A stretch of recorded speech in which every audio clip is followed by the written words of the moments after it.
In this video, I am going to break down all of the reasons why I have selected ketamine treatment along with therapeutic integration as my chosen course of psychological therapy. But before I do, I wanted to quickly note that I am publishing this video on both of my channels as a PSA of sorts. I've got the links to both channels down in the description box below if you'd like to check out the one you are not watching. Now let's dive in.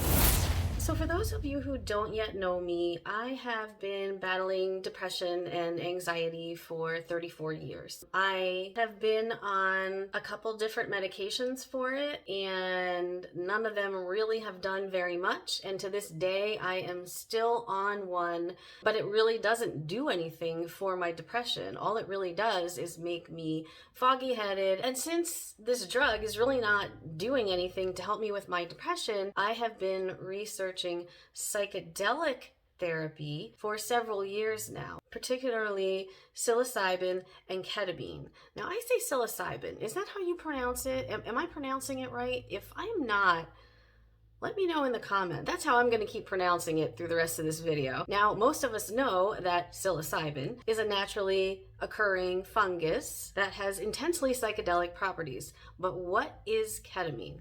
I'm about to tell you. Ketamine is a synthetic drug. In other words, it is man-made, and it is classified by the FDA as an NMDA receptor antagonist. Sorry, you're going to have to look that up. That got its start in Belgium in the 1960s for an anesthetic for animals. The United States FDA approved it in 1970 as an anesthetic for people, and particularly for soldiers wounded on the battlefield, so that they could be treated right there on the spot. It provided to have an excellent use there because it was easy to administer. It immediately relieved the physical pain that the soldier was suffering from their wound, and it also calmed their mind. And unlike other anesthetics, ketamine does not slow down your heart rate or your breathing, so it's not required to have the soldier be on a ventilator while they're on it, which of course in a battlefield, being on a ventilator is not an option. So hooray for ketamine! Now, like any good thing, it can also be put to improper use when in the wrong hands, and that is where ketamine got its bad reputation. That whole NMDA receptor antagonist thing, well, that's pretty popular on the party scene because of its euphoric and dissociative effects. So drugs like ketamine and ecstasy became super popular in the 80s and the 90s, in the club scene and at raves, and it's because of that that ketamine got a bad rap. However, since then, medical doctors, psychiatrists, scientists have been learning that ketamine has a lot more to offer in the arena of mental health treatment than initially realized. To help explain this, let's take a look at what Yale Medicine, yes, the Yale Medicine, has to say in a video that they published this past July.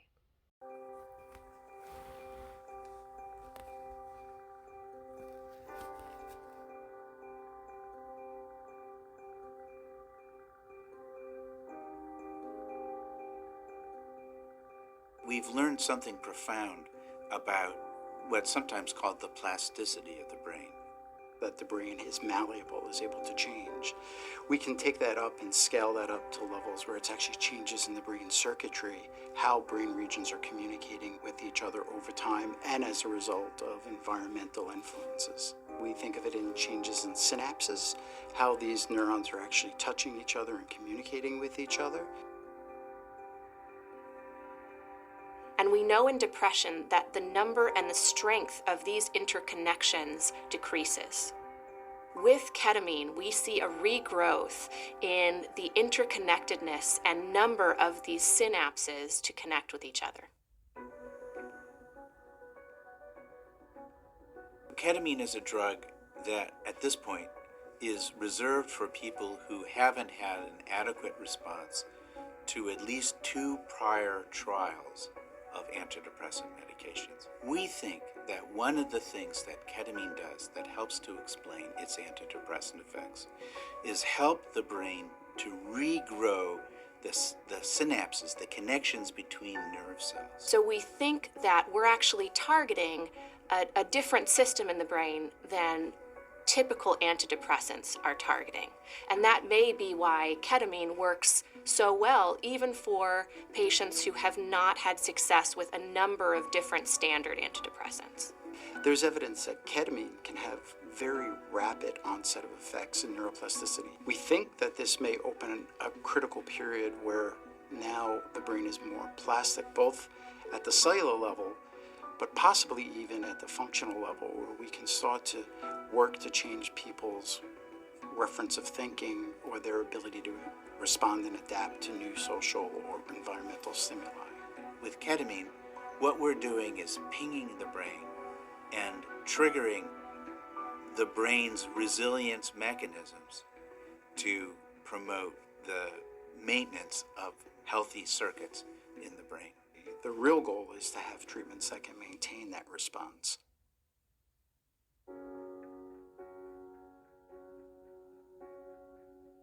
We've been very interested and very active in pursuing ways of using other ancillary therapies like cognitive behavioral therapy to actually work with the patient to not only have them feel better, but to develop new ways of adapting and having new cognitive strategies of dealing with future stressors to try to prevent relapse. Ketamine can help you with the part of depression that involves reducing the symptoms of depression, but people need psychotherapy to help make sense of what that change means for them in their lives.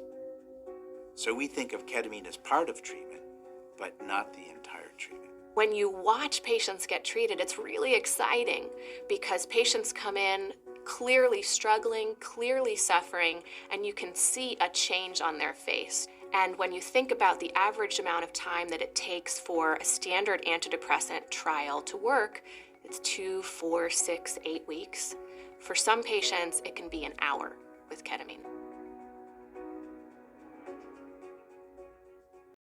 Okay, so FYI, a link to that full video can be found down in the description box, and I do encourage you to watch that video in its entirety. It's the same length, it's just that you can see the doctor speaking and you can see their names. And while we're talking about it, I have also cited all my other sources used to make this video down in the description below as well, if you'd like to take a look at them. Now, if we choose to use this psychedelic treatment course, even with the positive feedback that it's been getting, we still may have some people in our lives who are close to us that may not be happy about it. They may not understand why we've chosen to go this route. They may be stuck in that somewhat old-timey mindset that doing any kind of psychedelic therapy is wrong and you shouldn't be doing it.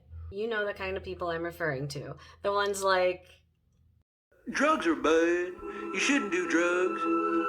If you do them, you're bad because drugs are bad. Okay? So many of us probably have our own Mr. Mackey in our lives. We may or we may not, but if we do, they may try to make us feel guilty about what we're doing. And the hard part is, it's hard enough that you're already going through what you're going through and you're trying desperately to heal. But another hard thing is that we have to push past that guilt and that shame, because it is my belief that guilt and shame are the toxic twins that only serve to escalate your neuroses. They are not healthy and nothing good ever comes of them. So we have to keep pressing forward. That is what I am choosing to do.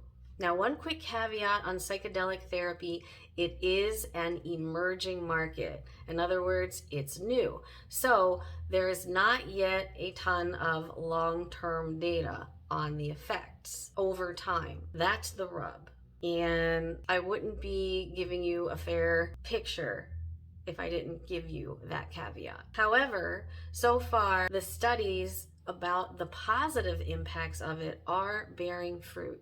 So that's a plus. And additionally, since it really does appear that ketamine repairs neural pathways and grows new ones, that too is an incredible plus. I mean, if someone walked up to me and said, hey, would you like to repair your depression damaged neural pathways and grow new ones so that you can live a happy and healthy and well-balanced life? I'd say absolutely. Why wouldn't I? By the way, if you are getting any value out of this video, please hit the like button and consider subscribing so that we can get this out to more people and we can take the stigma away from mental health. Thanks. And here's where I landed on Mindbloom and selected this company.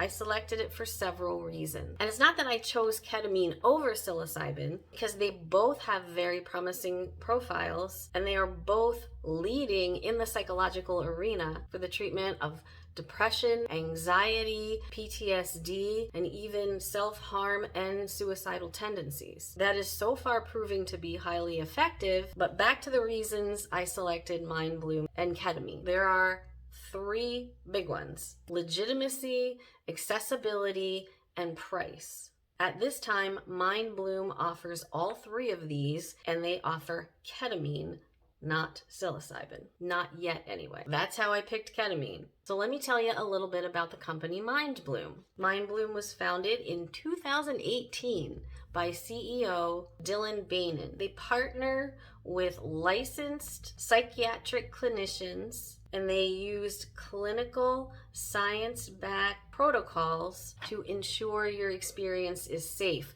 This speaks to the legitimacy portion that is so important. They do have a board, and their board contains a medical director, has a science director, there are 2 medical advisors, and they do have a psychiatric nurse practitioner. Hang on, my cat wants to come in. He's scratching.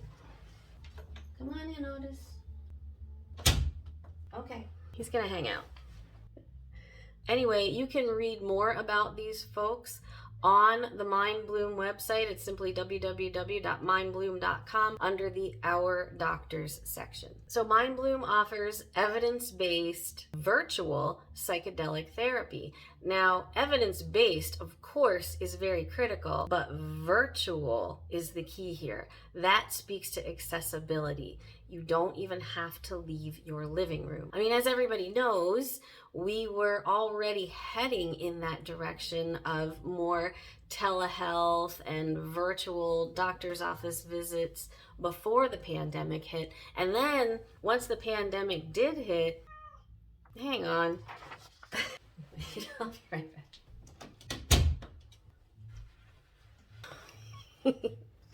What I was saying was that the pandemic accelerated that model and forced doctors' offices and clinics and many other businesses to adapt to it. Now, Mindbloom already has the virtual visit model down because that's how they do it.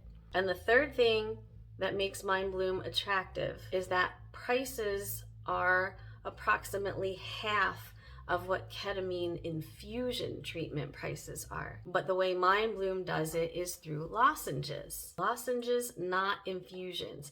Same medication, same effect, just different route.